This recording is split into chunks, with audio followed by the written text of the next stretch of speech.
Good morning, everybody. It's day 38 of climbing Mount Everest. Today, we're moving up from Camp 3 all the way to Camp 4, which is right below the death zone.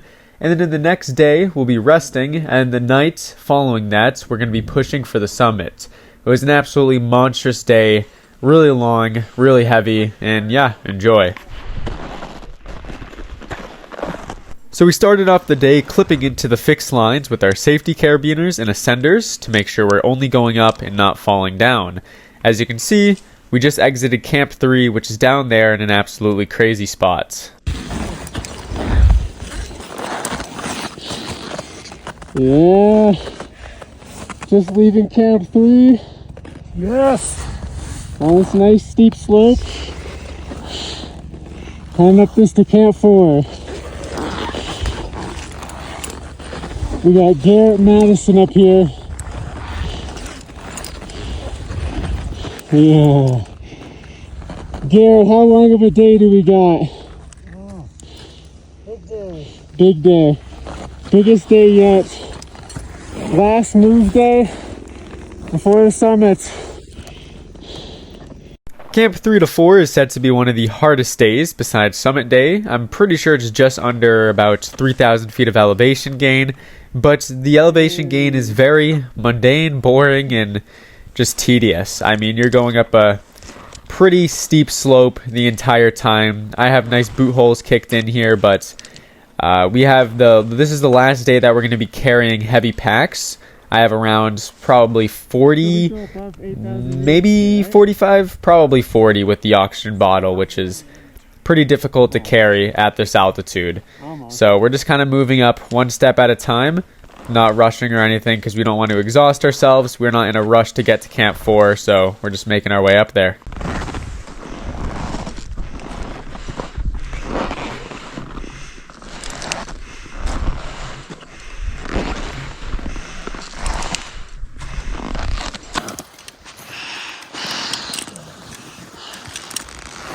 Coming up on the yellow band.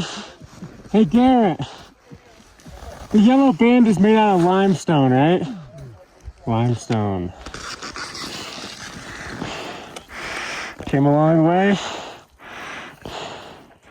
Camp 3's all the way down there. And Camp 2 down there. Just steady steepness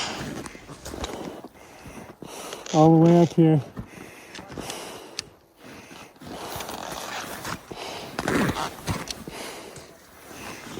So as you can see in the top left here, that's the yellow band up there. That formation of rocks, it's limestone, and it's a pretty difficult part of the climb, especially after going up this giant steep hill.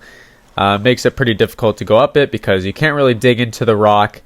And as we can see, we have two climbers right here that are most likely coming down from the summits, as a lot of people have just summited in the last day or two. But they're pretty exhausted. One of them is getting short roped down, which is pretty sketchy because, I mean, when you're on I guess this would be the top of the Lhotse face, you can fall pretty far. So being short roped and if you're tired is a must do because you really can't fall here. Approaching the yellow band. So 8:30. Came a long way. Nice and easy. But once again, just like yesterday, today we're on oxygen, which makes you feel a lot better. You can perform a lot easier up here when you're on oxygen, of course. It's a must-have as you're getting closer to the death zone, unless if you're going without oxygen, of course, but we're not doing that. But what was really awesome is we had an amazing view of Everest itself. That's the south summit up there. You can't actually see the true summit, but, I mean, it just puts it into scale. And you could also see where we were going, which is to the right of that south summit, in between that ridge that's close to us. That's where we're heading. While we were going up, which was kind of weird, I ended up spitting blood, which is usually a pretty bad sign.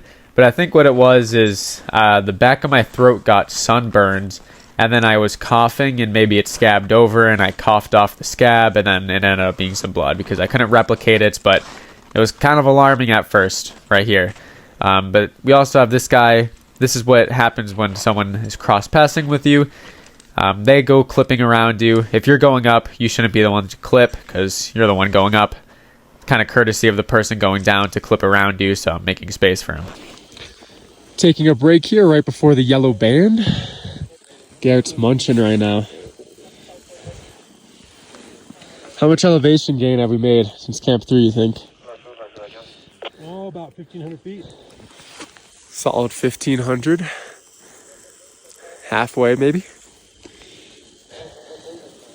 Brutal, brutal. So here we are about to go up the yellow band, and as you could probably hear, I'm still pretty stuffy. I think I definitely did have a cold, and I had some sinus stuff going on. So that definitely made me weaker the past couple days, but definitely getting over it, feeling good, and ready to get up this yellow band. So as you can see, there isn't much ice or snow to kick into here. It's pretty steep, and I mean, it's just rock. So you got to really be careful where you put your foot.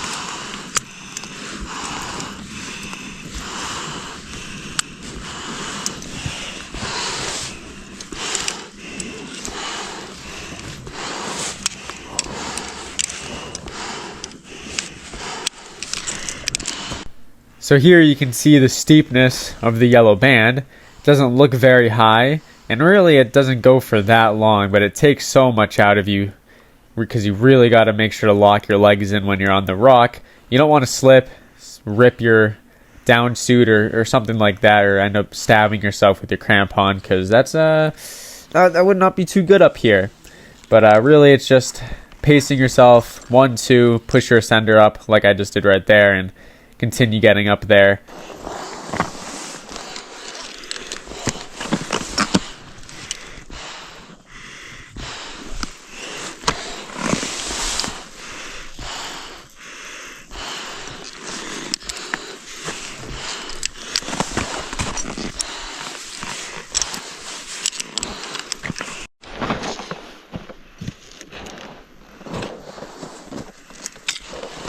Let me check auto pressure.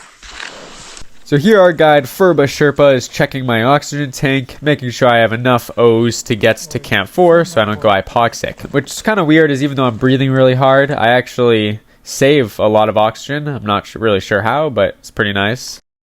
Garrett, is that Camp 4? High camp. Ah. So there I've mistaken those tents that you can see for Camp 4, but that's actually Lhotse High Camp, which is an 8,000 meter peak right next to Everest. So you're going to go past that right on the way up. It's a little bit of a false summit. It kind of gets you because you think that it's Camp 4, but it's really just an entirely different camp, and you still have like an hour to go.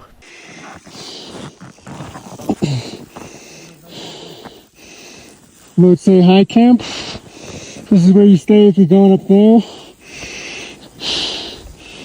We're going up this, and after that ridge, that's the Geneva Spur. That's Camp 4, and that's the South Summit.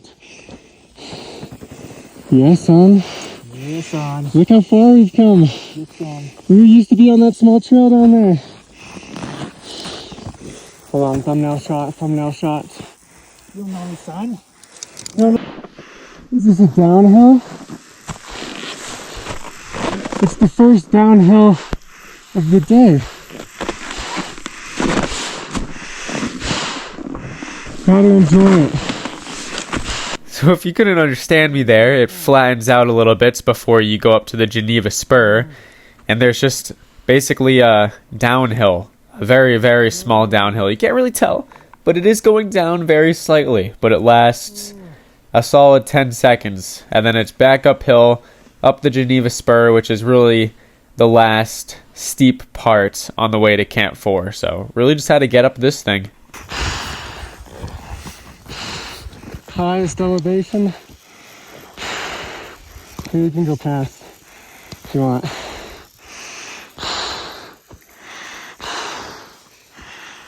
One last push, Tyler, let's go. Just up here.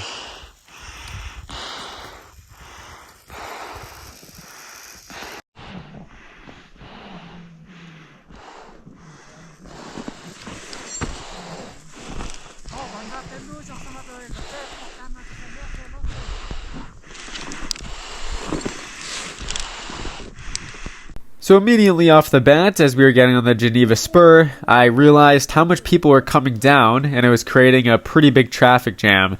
Makes sense, as a lot of these people probably summited yesterday or even today, and are now coming down. So they're very weak, they're going down a steep part, and it's a little bit technical. So a lot of these people were causing some traffic, some teams coming down, so I knew I had to make a move here. Didn't want to get caught behind this, and really didn't want to spend any more time on this Geneva Spur, as I didn't want somebody to come down and tumble on me. As we were about to see, somebody was pretty weak and struggling up ahead.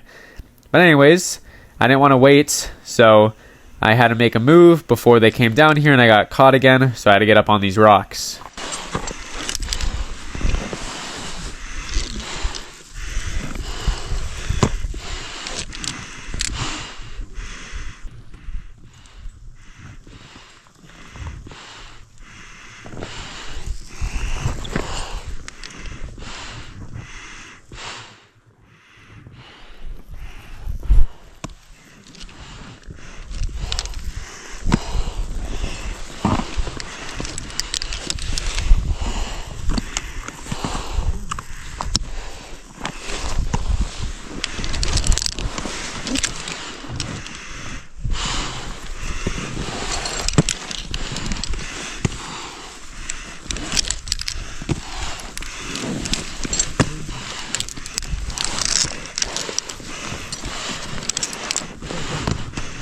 So I managed to get over those small rocks so I didn't get caught up in the bottleneck.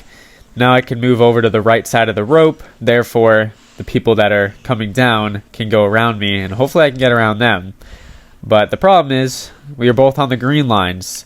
So I decided to fully unclip, and I had to switch over to this blue rope. Didn't really have another choice. I had to fully unclip to get over to it, because I really just didn't want to wait. There looked like there was about 6 people coming down, and one person up top was stumbling. So yeah, I really didn't want to get caught up in this, so I'm gonna have to grind past these guys and kind of finesse my way up here, make it past and get to the top. Thank you.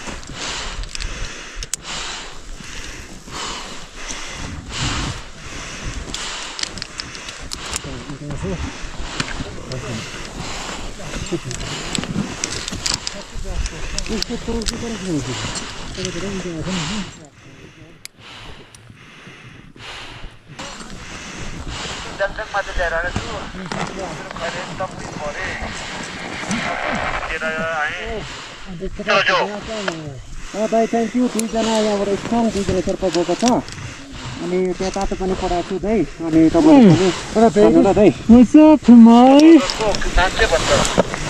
Thank you. You just coming down? Yeah. Summit? Yeah. Good stuff, bro. Yeah, shit was fucking wild up there. Someone died. It's fucking wild, man. Hope you guys have less people. I think there will be. You guys went up in a big line. That big line came up with us. Yeah. Alright, get down safe, bro. Yeah, that's gonna be the... Hopefully we'll see each other at the bottom, maybe. I don't know. So after the reassuring news from a fellow comrade that somebody had died up on his summit push, which was nice to know as I was going up, I made my way past the final few people here. Just had this small little last stretch to get through up the Geneva Spur, and once we got to the top, I was able to look back at the massive elevation gain we had just accomplished and make my way to the final stroll to Camp 4. Thank you.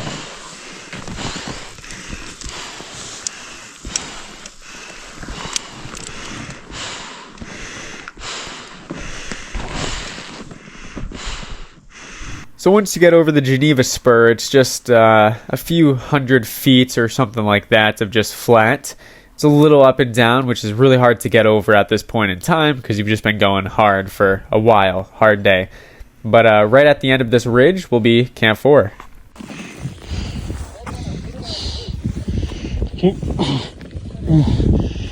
Camp 4.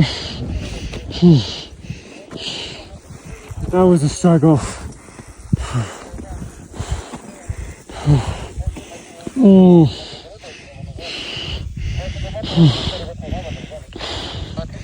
Yeah, man. Look how much tents there are.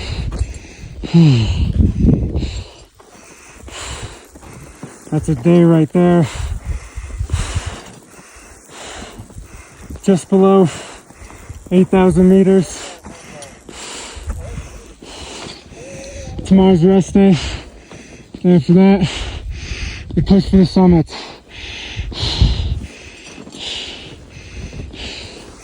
That's what I'm talking about. All this gear. Oh, finally don't need to bring any more gear up.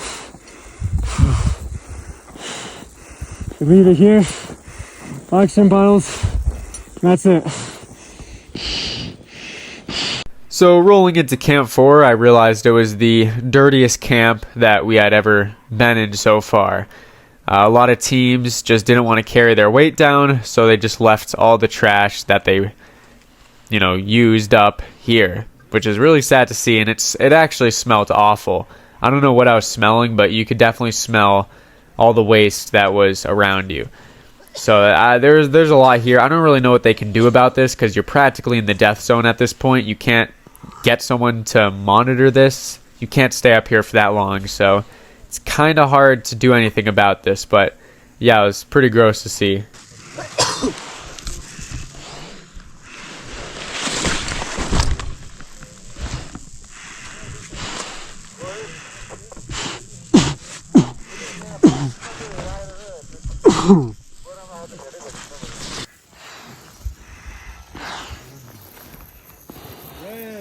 Hello. We did it. Anyways, the Sherpa set up our tents, and then next we basically just went to bed. And now is going to be day 39. Woke up the next day. It was a little bit windier, but we had some nice oatmeal. Got some oatmeal and nuts. Huge. Oxygen. Final night here before we go up.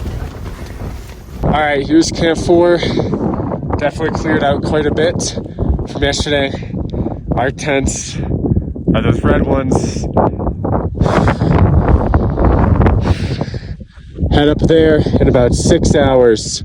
So we're going to start off with this slope, progressively get steeper and steeper until we get to the south summit. Then it's going to go down, and then we're going to go up again to the main summit. Probably going to take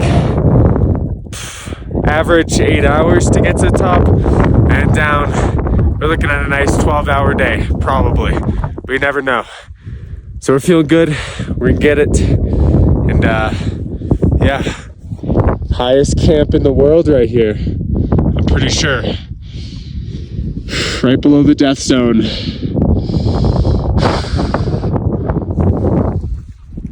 Just took a poop right here next to this rock. Really good spot. But anyways, that ended our final rest day, and now we were going to wake up in the night and push for the summit. So I'll see you all tomorrow.